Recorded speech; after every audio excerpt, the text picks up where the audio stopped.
Vamos agora com mais atenção para este tema, este e outros temas, mas este à cabeça, com Tiago Barbosa Ribeiro, do PS, e João Almeida, do CDS. Muito boa noite a ambos, bem-vindos ao Jornal da CNN. Vamos então começar por esta questão da exoneração de Ana Jorge. O Governo acusado de atuações gravemente negligentes. Tiago Barbosa Ribeiro, porquê é que o PS vê saneamento político nesta exoneração? Bom, muito boa noite a todos, boa noite Ana, boa noite ao João Almeida, boa noite a todos os nossos telespectadores. Bom, o PS identifica aqui sobretudo um padrão. Esse padrão é um padrão de um governo que tem vindo a criar uma sucessão de casos, instabilidade junto das instituições, junto dos organismos, para justificar mudanças de gestão, mudanças que naturalmente procurem, de certa forma, domesticar essas instituições. Nós já assistimos a isto com a Direção Executiva do Serviço Nacional de Saúde. Poder-se-á dizer que a Direção apresentou a demissão, todos percebemos que foi empurrada nessa decisão. Todos estamos a assistir ao ataque que está a ser feito à direção do Instituto da Segurança Social, e se tivéssemos um minuto para falar sobre essa matéria, também uma polémica será muito importante. Muito importante. O que estamos a assistir agora na Santa Casa da Misericórdia de Lisboa é exatamente a mesma situação. Basicamente, nós temos uma... Mas, por exemplo, a vice-provedora, que se demitiu há dias, a quando da saída, disse que, sendo este um lugar de confiança profissional e pessoal, deveria o novo governo ter total liberdade para decidir quem, no seu critério, melhor preenche o perfil para o exercício deste cargo. Não é este um processo normal? Não, normal não é. Ou seja, o governo pode perfeitamente decidir, nos termos da lei, fazer essas mudanças. Tem que a justificar nesses termos. Claro. Portanto, se o governo quer alguém politicamente alinhado na Santa Casa da Misericórdia de Lisboa, voltando àqueles velhos tempos do professor Cavaco do Estado de Laranja, não é essa a posição que o PS assumiu, nomeadamente sobre a Santa Casa da Misericórdia. Eu relembro que o PS nomeou o Dr. Pedro Santana Lopes, que aliás saiu na altura por vontade própria para se candidatar à liderança do PSD, na Santa Casa da Misericórdia.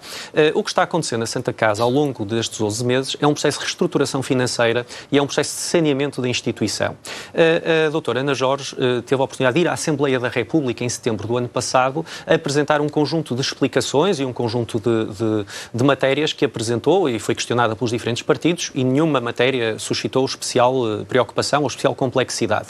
Vemos agora que o Governo, ao mesmo tempo que diz que não tem informação e que impôs à doutora Ana Jorge um documento ao fim de 15 dias, 2 semanas, numa casa desta dimensão, obviamente não era possível cumprir esse prazo, não era possível cumprir esse critério, e o Governo o que faz é, dizendo ao mesmo tempo que não tem informação, é que o plano de saneamento não está a ser cumprido. E, portanto, o Partido Socialista é visto com muita preocupação. Apresentamos um requerimento na Assembleia da República para ouvir com caráter de urgência a doutora Ana Jorge e a atual tutela na Assembleia da República, coisa que esperamos nós já na próxima semana. O requerimento será votado na próxima quinta-feira e, portanto, esperamos que esta matéria seja devidamente escrutinada, suscita a mais profunda preocupação ao Partido Socialista.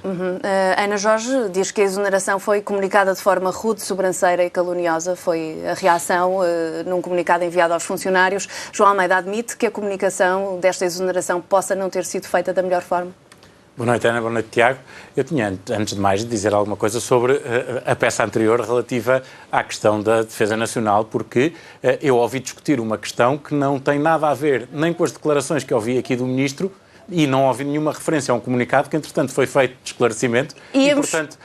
Íamos agora precisamente, era o tema seguinte, e íamos agora então vamos precisamente... vamos lá a seguir, sim, até porque temos esse comunicado no Nuno Melo e faz sentido mostrarmos, sim. Falamos então agora da exoneração da Ana Jorge e já lá vamos. Com certeza. Relativamente à questão da Santa Casa da Misericórdia, bom, é extraordinário que seja o Partido Socialista a falar de partidarização. A doutora Ana Jorge não foi ministra de nenhum governo da Aliança Democrática ou de nenhum outro partido que não seja do Partido Socialista e, portanto, se alguém nomeou alguém com cartão partidário, foi o Partido Socialista e fê-lo com a legitimidade que obviamente tinha quando... Agora, não pode é fugir a essa responsabilidade. Neste momento, o Governo exonerou a doutora Ana Jorge por motivos que eu posso lhe dizer. O anterior provedor disse aqui, por exemplo, quais é que achava que eram. Portanto, há muito mais polémica entre a provedora Ana Jorge e o provedor Edmundo Martinho do que entre a provedora Ana Jorge e o atual Governo. O atual Governo limitou-se a constatar 3 factos. Primeiro facto, a Santa Casa da Misericórdia está numa situação financeira inacreditável. A Santa Casa da Misericórdia de Lisboa foi, durante anos, uma instituição com uma estabilidade e uma capacidade financeiras que lhe permitiam responder à sua missão social de uma forma absolutamente equilibrada. O segundo ponto, E neste momento não o tem. Já falamos aqui do rombo dos 50 milhões, que podem ir a mais de 80 milhões. Que não tem a ver com esta gestão, como o João A discussão aqui, Tiago, eu ouvi, e acho que faz sentido que cada um fale, e podemos a seguir só debater dizer que não faz sentido, não tem a ver com esta gestão, essa situação, é com a gestão anterior. Não, mas eu já lá vou. Certo. A seguir há uma discussão se esse rombo tem a ver com esta ou com a anterior administração. A avaliação que o Governo fez é que esta administração, esta mesa, não fez nada para conseguir dar à Santa Casa da Misericórdia de Lisboa condições para inverter esta realidade financeira. O anterior provedor acha que a responsabilidade do rombo é desta administração. Nós não entramos sequer nessa discussão. O que temos que avaliar quando assumimos funções é se esta administração está efetivamente em condições de conseguir inverter esse declínio financeiro. E qual é a base dessa avaliação? Todos os indicadores que o Governo analisou, e não só os indicadores que o Governo analisou, o Governo falou com a doutora Ana Jorge. Portanto, a questão da sobranceria ou do que quer que seja não faz grande sentido quando foi dada a oportunidade à senhora provedora de apresentar as suas razões e de apresentar o seu projeto. O Governo tem toda a legitimidade para entender que no caso, não é que o projeto não era viável, é que nem sequer há projeto para conseguir inverter esse declínio.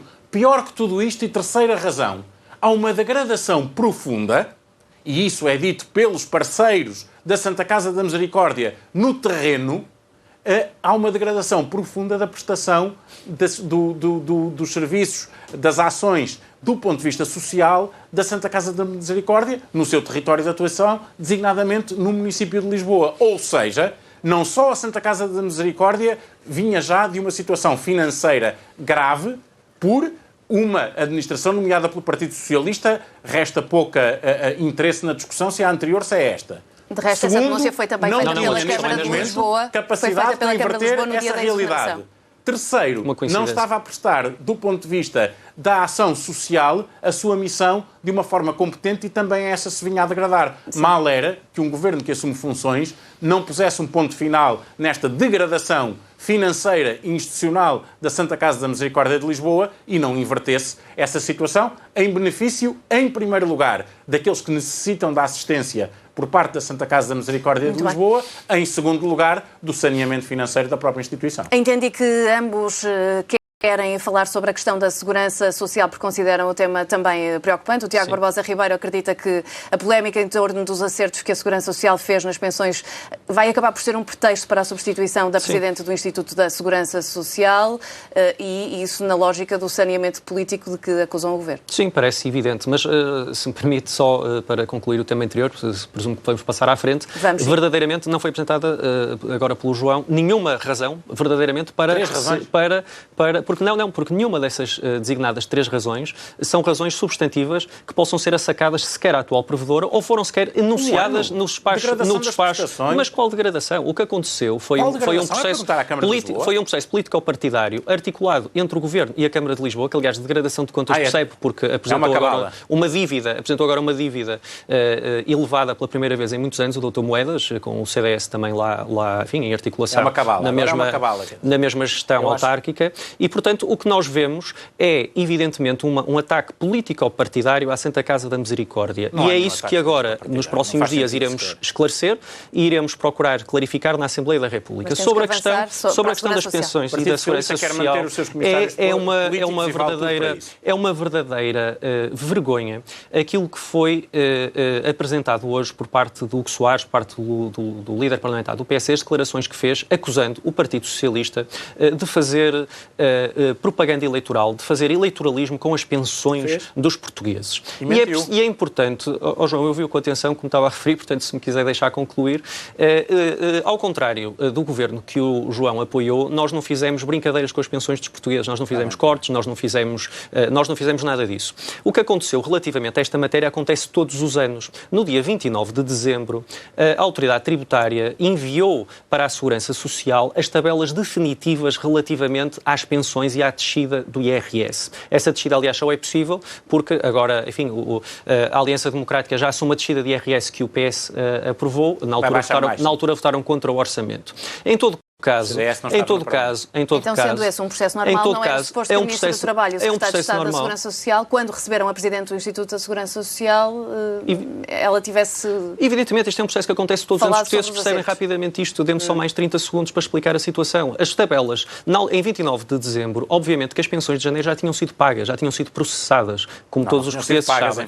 E, portanto, já tinham sido processadas, evidentemente. E os 350 mil pensionistas, é isto que nós estamos a discutir. Há 350 mil pensionistas que tiveram uma de duas situações. Tiveram uma retenção a mais e uma retenção a menos. Dá-se o caso de serem 183 mil os pensionistas que tiveram retenção a mais, que pagaram mais imposto do que aquele que deviam ter pago, e são 144 mil, menos do que 183 mil, aqueles que pagaram menos imposto do que aquilo que deviam ter pago. E, portanto, como é que é possível falar-se eleitoralismo num processo automático, burocrático, técnico, que ainda por cima levou a que mais portugueses pagassem mais imposto do que menos? Portanto, isto é uma espécie de um eleitoralismo ao contrário. E, portanto, o que está a acontecer, uma vez mais, perante esta explicação, que é isto exatamente que está a acontecer, e o ataque que foi feito, quer ao Partido Socialista, quer à direção do Instituto da Segurança Social, que cumpre as tabelas da autoridade tributária, como, aliás, não podia ser de outra forma, o que está a ser feito, evidentemente, é a preparação de terreno para mais um saneamento político. Deixa-me ouvir João Almeida neste caso, sobre isso, senão não vamos ter tempo de ir à questão da Defesa Nacional. João Almeida. Muito simples. O que aconteceu foi que o Partido Socialista não atualizou as tabelas em janeiro, e poderia haver justificação, porque noutros anos isso aconteceu, para assim ser. Qual é o problema sobre isto? É que o Ministério, em janeiro, foi questionado sobre qual era a tabela que tinha sido utilizada nas retenções na fonte nesse mesmo mês. E o que é que respondeu o gabinete? Não foi o Instituto de Segurança Social. Foi o gabinete da senhora Ministra à época, da Ministra do Partido Socialista, Ana Mendes Godinho, respondeu que as pensões de janeiro tinham sido processadas de acordo com a nova tabela de IRS. Ou seja, prestou uma informação falsa. E depois, além de prestar uma informação falsa em janeiro, em fevereiro voltou a não atualizar, em março voltou a não atualizar e remeteu a atualização para depois das eleições. Então, neste momento, se o Partido Socialista quer dizer que não houve nenhum eleitoralismo, vai ter de dizer... Isso poderá vir a justificar a saída da Presidente do Instituto da Segurança Social? Não é isso que está em causa neste momento sequer. Okay. O que está em causa, volto a dizer, foi o gabinete da Ministra que disse que tinham sido processadas de acordo com a nova tabela. Vamos então ao nosso último tema, senão não vamos ter tempo. Durante a campanha eleitoral. Vamos então o Partido Socialista mentiu, isso é muito mais grave. Vamos então ao nosso último tema, a hipótese avançada pelo Ministro da Defesa, Nuno Melo, de pôr os jovens delinquentes a cumprir serviço militar. Há um esclarecimento do Ministério da Defesa. Foi emitido esta noite um comunicado para tentar esclarecer estas palavras de Nuno Melo. O Governo defende que em nenhum momento foi anunciada uma medida sobre recrutamento de jovens delinquentes e que apenas foi feita uma reflexão para sublinhar, e citamos, as virtudes e potencialidades das Forças Armadas ilustradas em exemplos académicos. Nesta nota, Nuno Melo diz que foi referida do ponto de vista apenas académico uma via não explorada, a hipótese das Forças Armadas poderem contribuir para a ressocialização de jovens em complemento com outras entidades, criando melhores oportunidades ao longo da vida, mas sem referir em que termos nem quando. O Ministro diz que está naturalmente disponível para prestar todos os esclarecimentos na Assembleia da República sobre este e outros temas. Tiago Barbosa Ribeiro, fica assim esclarecida esta posição de Nuno Melo? O ponto é que Nuno Melo disse efetivamente isso. A Ministra da Administração Interna reiterou essa posição e, portanto, nós passamos do serviço militar obrigatório para o serviço voluntário e agora temos o serviço militar correcional, que é uma versão nova que o Dr. Nuno Melo inventou numa sessão de formação. Mais esclarecimentos. E, naturalmente, portanto, o Governo não vai sair da Assembleia da República porque os disparates são tantos, não vão sair de lá. Mas parece mais importante, ou tão importante como a questão da parte das Forças Armadas, a visão que Nuno Melo tem sobre o papel da reinserção social dos jovens, que é jovens que cometem algum tipo de delinquência, que têm algum tipo de problema de pequeno delito que envolve os serviços da Segurança Social e que envolve a reinserção social, devem ir para a tropa. É a versão do CDS de reinserção social dos jovens no século XXI. É lamentável. João Almeida, quer acrescentar alguma coisa sobre esta versão de uma forma muito breve? Do PS é absolutamente absurda. Não é do PS, foi isto que Nuno Melo disse? O Nuno Melo disse agora e a peça passou... Oh, Tiago, eu não interrompi. A peça passou aqui mas não tem mal. Na hipótese de um jovem que está institucionalizado. Jovens institucionalizados não são delinquentes. E, portanto, delinquentes foi palavra que Nuno Melo nunca utilizou.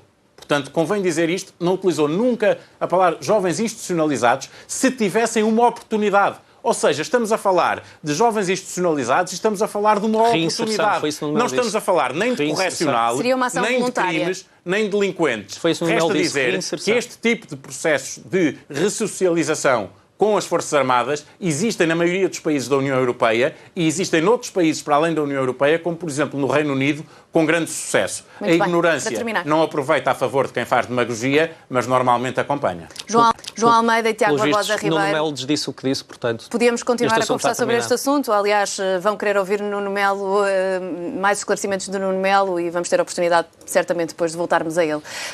Tiago Barbosa Ribeiro e João Almeida, mais uma vez, obrigada pela vossa presença no Jornal da CNN. Boa noite.